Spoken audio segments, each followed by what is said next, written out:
نہیں بلکہ 700 مرتبہ دیتا ہے۔ اللہ کسی بات کا حکم 700 مرتبہ دے اور پھر بھی ہم اس کی بات نہ مانے تو بتائیے اس روئے زمین پر ہم سے بڑا بھی کوئی نافرمان ہو سکتا ہے؟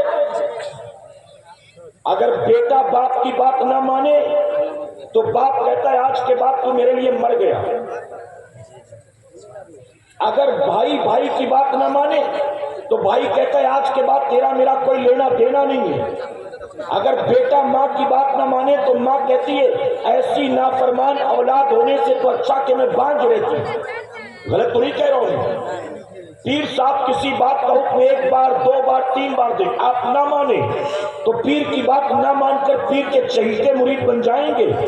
پیر صاحب کہیں گے یہ بڑا فرما بردار بڑا خدمت گزار، بتائیے چہیتے مرید بن جائیں گے؟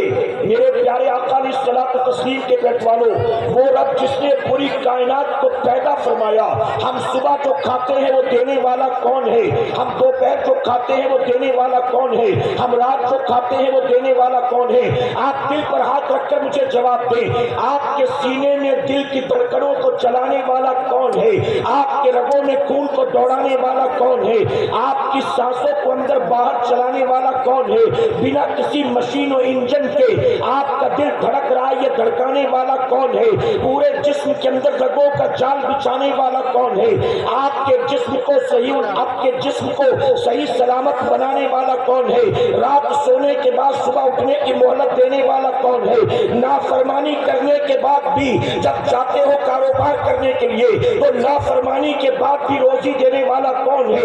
عزت دینے والا کون ہے؟ کامیابی دینے والا کون ہے؟ برکت دینے والا کون ہے؟ اپنے ماں باپ بیوی بچوں کو چھوڑ چھاڑ کر کسی پرائے شہر میں چلے جاتے ہو، پرائے ملک میں چلے جاتے ہو، جہاں اجنبی تھے وہاں بتائیے سر پر چھت دینے والا کون ہے؟ رات سونے کی جگہ دینے والا کون ہے؟ آپ کو روزی روٹی دینے والا کون ہے؟ اے سرکار مدینہ علیہ الصلوۃ والتسلیم کے پیروانوں، اللہ رب العزت ہی ساری کائنات کا خالق ہے، اللہ ہی ساری کائنات کا مالک ہے۔ یہاں تک کہ جو لوگ اللہ کا دیا رزق کھا کر اسے رزاق نہیں مانتے ہیں، انہیں بھی کھلانے والا اللہ ہے۔ جو اللہ تبارک و تعالیٰ کے بندے ہو کر بھی اللہ کو اپنا معبود نہیں مانتے، ان کا معبود بھی اللہ تبارک و تعالیٰ ہے۔ زمین کو بچھایا کس نے؟ آسمان کا شامیانہ لگایا کس نے؟ زمین سے سبزہ اگایا کس نے؟ ہوا میں ہماری خاطر آکسیجن پیدا کیا کس نے؟ ہماری باڈی میں ریڈ بلڈ سیلز کس نے پیدا کیا؟ وائٹ بلڈ سیلز کس نے پیدا کیا؟ اے سرکار مدینہ کے پیروانوں، ہم دن رات اللہ کی نافرمانی پر نافرمانی کرے، اللہ 700 مرتبہ کسی بات کا حکم دے ہم اس کا حکم نہیں مانتے، اس کے باوجود وہ آسمان سے پانی برساتا ہے، زمین سے سبزہ اگاتا ہے، ہمیں پھر بھی روزی عطا کرتا ہے۔ آپ بتائیں جب نافرمانی اور بغاوت کر کے یہ کرم نوازی ہے ہم فرما بردار بن جائیں گے، اللہ کے سجدوں کے پابند بن جائیں گے، تو میں منبر رسول پر موجود ہوں، ذمہ داری کے ساتھ کہتا ہوں اللہ رب العزت ہمیں اور آپ کو جس دن مسلمان پلٹے گا رب کی بارگاہ میں صلح کر لے گا، رب کی بارگاہ میں رجوع کر لے گا اور یہ عہد کرے گا کہ مولا اب دنیا یہاں کی وہاں ہو جائے، ایک وقت کی نماز کو جان بوجھ کر قضا نہیں کروں گا۔ جس دن مسلمان نے یہ عہد کر لیا، اے ہندوستان کے مسلمانوں، اللہ تمہیں پھر وہی عزت عطا کرے گا جو عزت اللہ نے میرے غریب نواز کو عطا فرمایا۔ نعرہ تکبیر، نعرہ رسالت، نعرہ حیدری، نعرہ حیدری۔ نواز ہندوستان کی سرزمین پر تشریف لائے، کیا بتائیے کوئی اپنے گھر میں انہیں ٹھہرانے والا تھا؟ جی پیڑ کے نیچے بیٹھ گئے تو بیٹھنے دیا گیا کہ اٹھا دیا گیا؟ کوئی ان کے لیے چائے کافی شربت بنانے والا تھا؟ انا ساگر پر پانی دینے گئے تو پینے دیا گیا کہ پیرا لگا دیا گیا؟ کسی کے محل میں گھس گئے تھے، جبرن کسی کے مکان پر قبضہ کیا تھا؟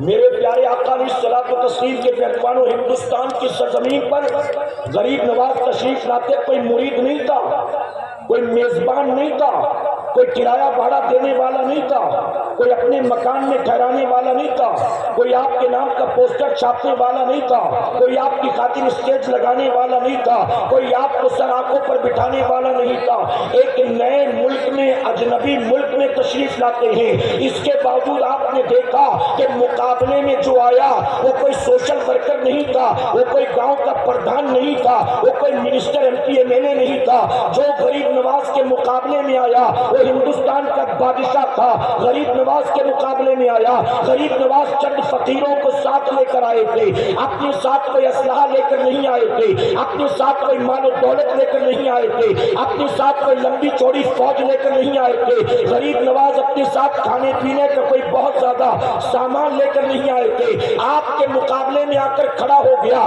اس وقت کا ہندوستان کا بادشاہ، اور غریب نواز اللہ رسول کی ذات پر بھروسہ کر کے اس کے مقابلے میں آ کر کھڑے ہو گئے۔ نتیجہ کیا ہوا؟ جو ہند کا بادشاہ تھا وہ ہمیشہ ہمیشہ کے لیے مٹ گیا، اور میرے قریب نے غریب نواز کو قیامت تک کے لیے ہند کا راجہ بنا دیا۔ اللہ یہی عزت تمہیں بھی دے گا، اللہ تمہیں بھی کامیابی دے گا، اللہ تمہیں بھی برکتی عطا کرے گا، اللہ تمہیں بھی کھویا ہوا وقار دوبارہ عطا کرے گا، لیکن شرط یہ ہے صرف جشن غریب نواز منانے والے مت بنو، صرف غریب نواز کی کرامات کو سننے والے مت بنو، مشن غریب نواز کو سمجھنے کی کوشش کرو، تعلیمات غریب نواز کو سمجھنے کی کوشش کرو۔ غریب نواز کے کھڑاؤں کو اڑتا دیکھتے ہو، غریب نواز کا مدینہ منورہ سے پیدل سفر کر کے ہندوستان آنا نظر نہیں آتا، غریب نواز اگر اپنے کوزے میں انا ساگر کو بھرتے ہیں وہ نظر آتا ہے، غریب نواز کا روزہ رکھنا نظر نہیں آتا، غریب نواز کا جوگی جیپال کا مقابلہ کرنا نظر آتا ہے، غریب نواز کی راتیں نظر نہیں آتی، غریب نواز کا تقویٰ نظر نہیں آتا، غریب نواز کا سجدہ نظر نہیں آتا۔ آپ سوچیں کہ وہ غریب نواز جو اپنی ماں کی کوکھ سے اللہ کے ولی بن کر پیدا ہوئے، ارے جو ماں کی کوکھ سے اللہ کا ولی بن کر پیدا ہو، اس غریب نواز کی راتوں کا عالم یہ تھا کہ میرے غریب نواز نے 40 سال تک عشاء کے وضو سے فجر کی نماز کو ادا کیا۔ ایک مرتبہ میرے غریب نواز، توجہ ہے نا آپ کی، ایک مرتبہ میرے غریب نواز ایک کونے میں بیٹھے زاروں قطار رو رہے تھے، مریدوں کی ہمت نہ ہوئی کہ کوئی پوچھے کہ رونے کی وجہ کیا۔ جب کچھ اطمینان ہوا، رونا بند ہوا، تو آپ کے قریب آئے، آپ کے قریبی چاہیتے مرید خواجہ بختیار کاکی رحمۃ اللہ علیہ آ کر کہتے کہ حضور آج آپ اتنا رو رہے تھے، رونے کی وجہ کیا ہے، کس بات نے آپ کو رلایا؟ تو جانتے میرے غریب نواز نے کیا فرمایا؟ آپ فرماتے آج سے 30 سال پہلے میں نماز پڑھ رہا تھا، تو حالت نماز میں مجھے جو لذت ہمیشہ ملتی تھی، جو نماز میں مزہ آتا تھا، جو خشوع اور خضوع میسر آتا تھا، اس دن نماز میں وہ مزہ نہیں آ رہا تھا، وہ خشوع اور خضوع نہیں مل رہا تھا۔ کہتے میں پریشان کہ آخر نمازوں کی لذت کہاں چلی گئی؟ غریب نواز فرماتے میں نماز سے فارغ ہوا، پھر میں بیٹھا غور کرنے کے لیے آخر کیا بات ہے، نماز کی لذتیں کہاں چلی گئی؟ توجہ ہے نا آپ کی؟ میرے پیارے آقا کے پہلوانوں، غریب نواز فرماتے نماز سے فارغ ہو کر میں بیٹھا غور کرنے کے لیے کہ نماز میں جو روزانہ مزہ آتا تھا وہ مزہ گیا کہاں، بات کیا ہے؟ بہت دیر تک غور کیا تو مجھے احساس ہوا کہ آج جلد بازی کی وجہ سے دوران وضو میں اپنی انگلیوں میں خلال کرنا بھول گیا، وضو کے وقت جلد بازی کی وجہ سے اپنی انگلیوں میں خلال کرنا بھول گیا۔ اب یہاں علماء بیٹھے ان سے پوچھو، اگر کوئی بندہ حالت وضو میں خلال نہ کرے انگلی کا تو وضو ہوگا کہ نہیں ہوگا، نماز ہوگی کہ نہیں ہوگی؟ یہ خلال کرنا کیا فرض ہے، کیا واجب ہے، کیا ہے؟ تو جواب ملے گا کہ وضو ہو جائے گا، انگلیوں میں خلال کرنا یہ میرے نبی کی سنت مبارکہ ہے۔ کیا ہے؟ سنت ہے، وضو ہو جائے گا۔ غریب نواز فرماتے جب احساس ہوا کہ جلد بازی کی وجہ سے خلال نہیں کر سکا تو مجھے اپنی غلطی کا احساس ہوا، اور میں یہ سوچ کر رونے لگا کہ آج مجھ سے نبی کی ایک سنت چھوٹ گئی۔ اگر کل قیامت کے دن میرے آقا نے میرا گریبان پکڑ لیا اور کہا کہ معین الدین میں نے تجھے ہندوستان بھیجا، ہند کا راجہ بنایا، ایک مشن لے کر تجھے ہندوستان روانہ کیا، اور تو نے وہاں جا کر کیا کیا؟ تو نے میری ہی سنت کو چھوڑ دیا۔ غریب نواز کہتے کہ جب مجھے اس بات کا احساس ہوا اس ایک سنت کے چھوڑنے کی وجہ سے اگر قیامت میں میرے آقا نے میری پکڑ کر لی تو پھر میں کیا جواب دوں گا؟ کہتے 30 سال پہلے غلطی ہوئی تھی، لیکن جب بھی وہ بات یاد آتی ہے میں یہ سوچ کر رونے لگتا ہوں کہ کاش میرے حال پر میرے نبی کو رحم آ جائے اور میرے آقا مجھے معاف کر دے اور قیامت میں آقا میری پکڑ نہ کرے۔ اے مسلمانوں، یوں ہی کوئی گٹکا زردہ ماوا کھاتے کھاتے غریب نواز نہیں بن گیا، جھاڑ پھونک کرتے کرتے کوئی غریب نواز نہیں بن گیا، حکا پی پی کے کوئی غریب نواز نہیں بن گیا، کوئی پیری مریدی کر کر کے غریب نواز نہیں بن گیا۔ اگر اللہ نے یہ مقام عطا کیا ہے تو اس مقام کے پیچھے وجہ کیا ہے؟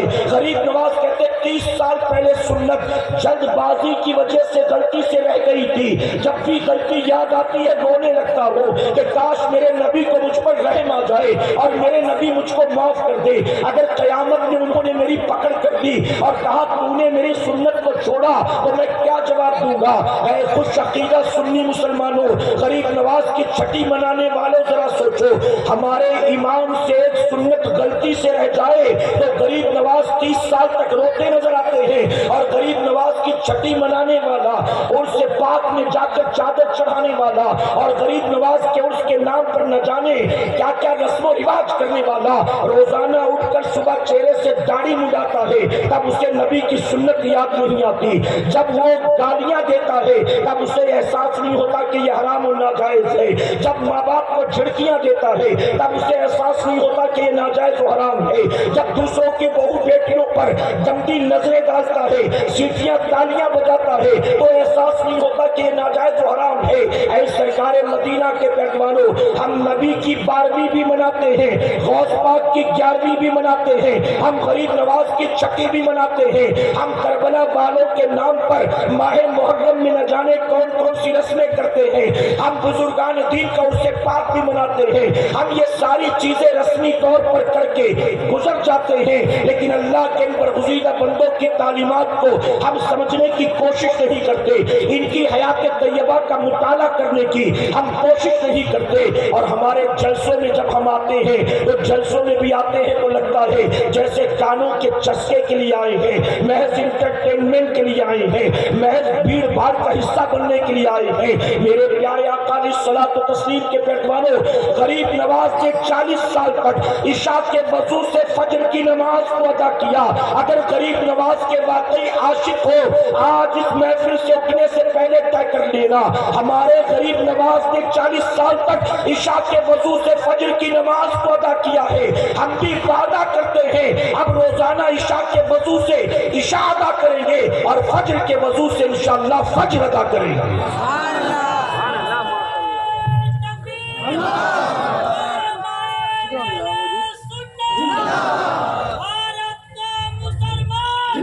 ذکر شہدائے کربلا کی محفل، امام علی مقام کے نام پر محفل سجی ہے، جانتے ہو 10 محرم کو، توجہ ہے نا آپ کی، 10 محرم الحرام کو صبح سے یزیدیوں نے جنگ کو شروع کر دیا۔ جمعہ کا دن تھا، جو کربلا میں نہیں تھے وہ نماز جمعہ کی تیاری کر رہے تھے۔ صبح سے جنگ شروع ہو گئی، جب نماز ظہر کا وقت ہوا تو امام نے اپنے قاصد کو بھیجا، ایک نمائندے کو بھیجا، کہا جاؤ جا کر یزیدیوں سے کہو تھوڑی دیر کے لیے جنگ کو روک دیں، تیر تلوار چلانا روک دیں، ہمیں اتنی مہلت دیں کہ ہم نماز ظہر ادا کر سکیں۔ وہ کربلا کے میدان میں تھے، میدان جنگ میں، انہوں نے کہا ہمیں ظہر ادا کرنے کی مہلت مل جائے، مسافر تھے، اگر مہلت ملتی بھی تو کتنی دیر تک پڑھتے، 2 رکعت نماز پڑھنا تھا، کتنا وقت لگتا؟ آپ نے فرمایا جاؤ جا کر کہو یزیدیوں کو تھوڑی دیر جنگ روکیں تاکہ ہم ظہر ادا کر لیں۔ تو جانتے ہو یزیدیوں نے کیا کہا؟ یزیدیوں نے امام علی مقام کے قاصد سے کہا حسین کو جان بچانے کا بڑا اچھا بہانہ سوجا، معاذ اللہ، نماز کے نام پر جنگ کو روکنا چاہتے ہیں حسین، حسین سے کہو کہ نماز پڑھنے کا بہت شوق ہے نا، پڑھو، جتنی پڑھنا چاہتے اتنی پڑھو، ہم نہیں منع کریں گے، لیکن شرط یہ ہے نماز شروع کرنے سے پہلے یزید کی بیعت کرنی ہوگی۔ یزید کی بیعت کرو گے تو نماز پڑھنے دیں گے، اور اگر یزید کی بیعت نہ کی تو ہم نماز کو دیکھ کر تمہیں چھوڑیں گے نہیں، بلکہ ہم بھی وہ لوگ ہیں جو حالت سجدہ میں تمہاری گردن کو کاٹ دیں گے۔ یا تو یزید کی بیعت کرو یا تو نماز پڑھو۔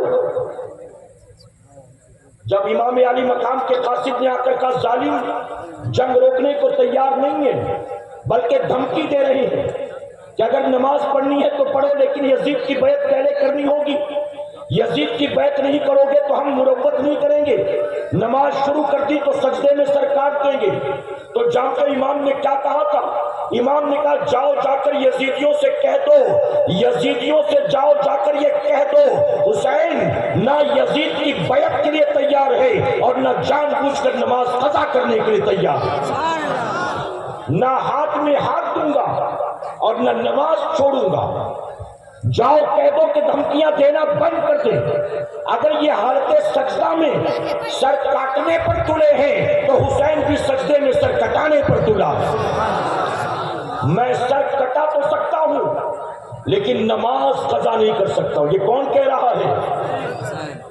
میرے پیارے آقا علیہ الصلوۃ والتسلیم کے پیروانوں، یہاں علماء موجود ہیں، آپ پوچھیں اپنی مسجد کے امام صاحب سے پوچھئے گا، ایک آدمی اگر نماز میں ہے اور حالت نماز میں کہیں سے سانپ یا بچھو آ گیا، کوئی موذی جانور، اور اس کو یقین ہے کہ یہ مجھے ڈنک مار دے گا، ڈس لے گا، تو ایسی صورت میں کیا وہ نماز توڑ سکتا ہے؟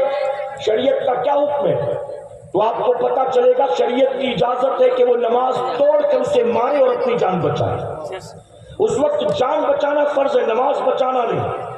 اس کو مارو، جان بچاؤ، اور پھر اپنی نماز پھر ادا کرو، اور صرف اپنے لیے نہیں۔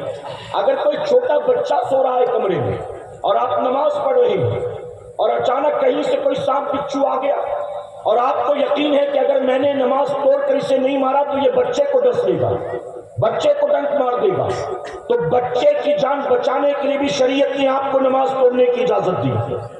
اب آپ بتائیے کہ جان بچانا ایسی صورت میں فرض، اور بھی بہت اس کی تفصیل ہے، میں اس میں نہیں جاتا، صرف آپ کو یہ کہوں گا ذرا بتائیے وہ 22,000 خون کی پیاسی تلواریں جنہوں نے امام علی مقام کے ننھے علی اصغر کو نہیں چھوڑا، 6 ماہ کے لخت جگر کے سوکھے حلقوم پر تیر چلایا، جنہوں نے امام حسین کے بھانجوں اور محمد کو نہیں چھوڑا، یعنی اہل بیت کے چھوٹے چھوٹے بچوں کو بھی ظالموں نے چھوڑا نہیں ہے۔ امام کو پتا تھا اگر ان ظالموں کے سامنے میں نے سجدے میں سر کو جھکایا تو یہ میرے خون کی ننگی پیاسی تلواریں یہ میری گردن کو کاٹ دیں گی۔ امام علی مقام کا شریعت کا مسئلہ نہیں جانتے تھے کہ ایسے میں جان بچانا فرض ہے، جان بچ جائے تو نماز پھر کبھی ادا کر لیں گے۔ اللہ دیکھ رہا ہے کہ حالات کیسے ہیں، ایسے میں اگر سجدہ کیا تو یہ ظالم گردن مار دیں گے، لیکن امام جانتے تھے اگر آج جان بچانے کے لیے میں نے نماز کو قضا کر دیا تو قیامت تک جب بھی کربلا کی داستان لکھی جائے گی، جب بھی خطیب منبر پر کھڑے ہو کر کربلا کے واقعات بیان کرے گا تو لکھنے والا لکھے گا حسین نے نماز کو چھوڑ دیا تھا، خطیب کہے گا حسین نے نماز کو قضا کر دیا تھا۔ امام جانتے تھے اگر میں آج چھوڑوں گا تو قیامت تک کے لیے چھوڑنا مثال بن جائے گا، اور اگر میں جان پر کھیل کر جان کی پرواہ کیے بغیر آج نماز ادا کروں گا تو قیامت تک کے لیے میرا سجدہ کرنا نانا کے امت کے لیے مثال بن جائے گا۔ اسی لیے میرے امام نے بتا دیا، حالت سجدہ میں سر کٹا کے میرے امام نے بتا دیا حسین کو یقیناً بیٹے بھی پیارے ہیں، بھتیجے بھی پیارے ہیں، بھانجے بھی پیارے ہیں، بھائی بھی پیارے ہیں، اپنا خیمہ بھی پیارا ہے، اپنے بیوی بچے اور بہن بھی پیاری ہے، حسین کو سب کچھ پیارا ہے، لیکن حالت سجدہ میں امام نے سر کٹا کے بتا دیا حسین کو سب سے زیادہ محبت ہے تو نانا کی آنکھوں کی ٹھنڈک نماز سے محبت ہے۔ میرا امام 3 دن کا بھوکا پیاسا رہ کر 22,000 تلواروں میں نماز نہ چھوڑے، اور ہم 2-4 یاروں میں نماز چھوڑ دیتے ہیں۔ شادی میں گئے تو نماز نہیں،